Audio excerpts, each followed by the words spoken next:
Adanna's fingers trembled as she held the scholarship letter, her eyes scanning the words over and over again. It didn't feel real. She had done it. A full scholarship to Haneul International Academy, the most prestigious high school in South Korea. A school where the children of billionaires walked the halls, where the future leaders of the world sat in classrooms with personal tutors. And they had chosen her. The girl who sold vegetables with her mother in the market. The girl who studied by candlelight because they couldn't afford electricity. The girl who wore the same faded uniform every day while her classmates whispered behind her back. Her eyes burned, but she refused to cry. She had spent years ignoring the hunger in her stomach, the laughter of rich kids who saw her as nothing more than a joke.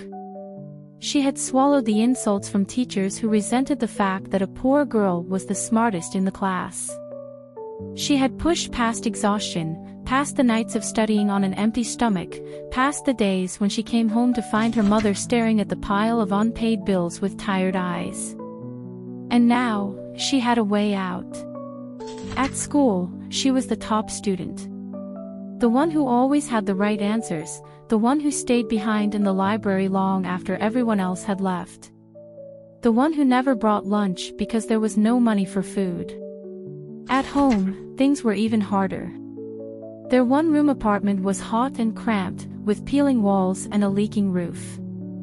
Her mother worked from morning till night selling vegetables in the market, but it was never enough. Some nights, they went to bed hungry. Still, Adanna never gave up.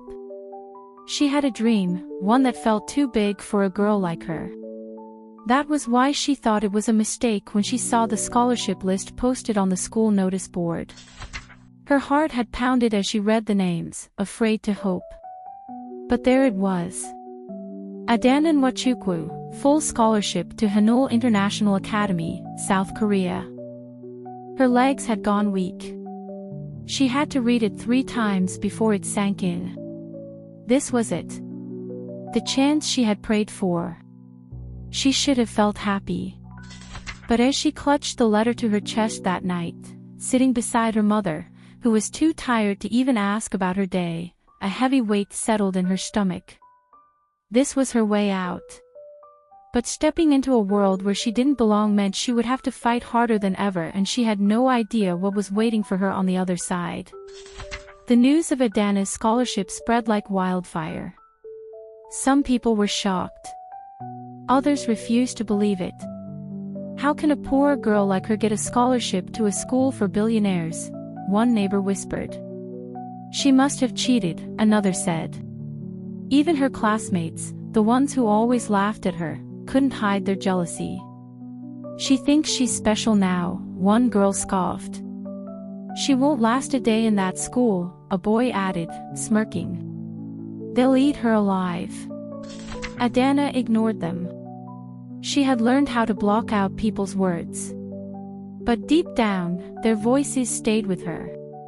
What if they were right? The days before her departure were not easy. She still had to wake up before dawn to help her mother in the market. She would carry heavy baskets of tomatoes and peppers, arranging them neatly so customers would buy. She still had to come home to their one-room apartment, where the heat made it hard to sleep. She would sit on the floor with a candle, studying her books, even though she had already won the scholarship. She still had to go to school, where the teachers praised her, but the students hated her even more. One day, she walked into class, and someone had scribbled on the wall with ink.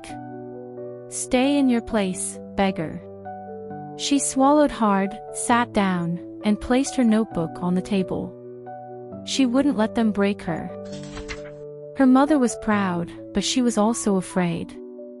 "Korea is far, my daughter," she said one night as they sat in the dark. "You will be alone there." "I know, Mama," Adanna said softly. "You must be careful. You must be strong." "I will." Her mother sighed, pulling her close. "I wish I could go with you." Adanna wished the same. But this was her chance. She had no choice but to take it. The day she was to leave, People gathered outside her house. Some were there to wish her well. Others just came to see if it was really true. She wore her best dress, the only decent one she owned.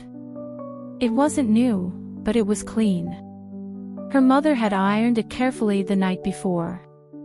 She had only one small bag. No fancy clothes. No expensive shoes. Just a few books, some personal items, and the dreams she carried in her heart. As she stepped into the car that would take her to the airport, she took one last look at her mother, standing there with tears in her eyes.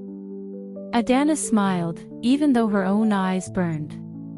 "I'll make you proud, Mama." And with that, she left behind everything she had ever known, stepping into a future that scared her more than anything.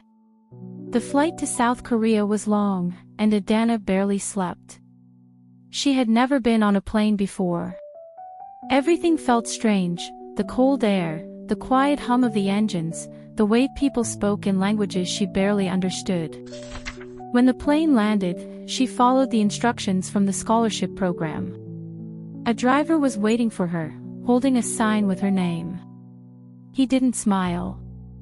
He barely looked at her as he led her to a black limousine. The city was nothing like Nigeria. Tall buildings touched the sky, glowing with bright lights even though it was already late at night. People rushed everywhere, dressed in stylish clothes, talking into phones or wearing headphones. It was like something from a movie. The car finally stopped in front of a massive iron gate. The driver pressed a button, and the gate opened, revealing Haneul International Academy. Adanna held her breath. The school looked like a palace. Wide marble steps led up to a building with glass windows so clean they shone like mirrors. Fancy cars were parked outside. This was nothing like her old school in Nigeria. She tightened her grip on her bag and whispered to herself, "I can do this." The next morning, Adanna woke up a temporary dorm room assigned for new students, a place bigger than her entire house back home. She had a bed to herself, a desk, a closet, and a private bathroom. It didn't feel real.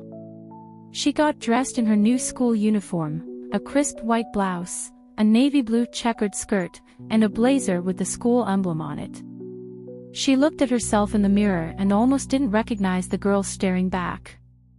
But as soon as she stepped outside, reality hit her. The stairs. Students turned to look at her as she walked through the hallways. Some whispered to each other. Others didn't bother to hide their shock. Who is she? Is she lost? She got in through a scholarship. Seriously? Adanna kept walking, pretending not to hear. When she entered the classroom, the teacher barely looked at her. "You're the new student," he said. "Take a seat." There was only one empty seat, next to a boy who sat with his arms crossed, looking out the window. He didn't even glance at her. As soon as she sat down, a girl in the front row turned around and sneered. "You must be the charity case." The whole class laughed. Adanna clenched her fists under the desk. She wanted to say something, but what was the point? She already knew, this place wasn't going to be easy. She was alone in a world that didn't want her. And this was just the beginning.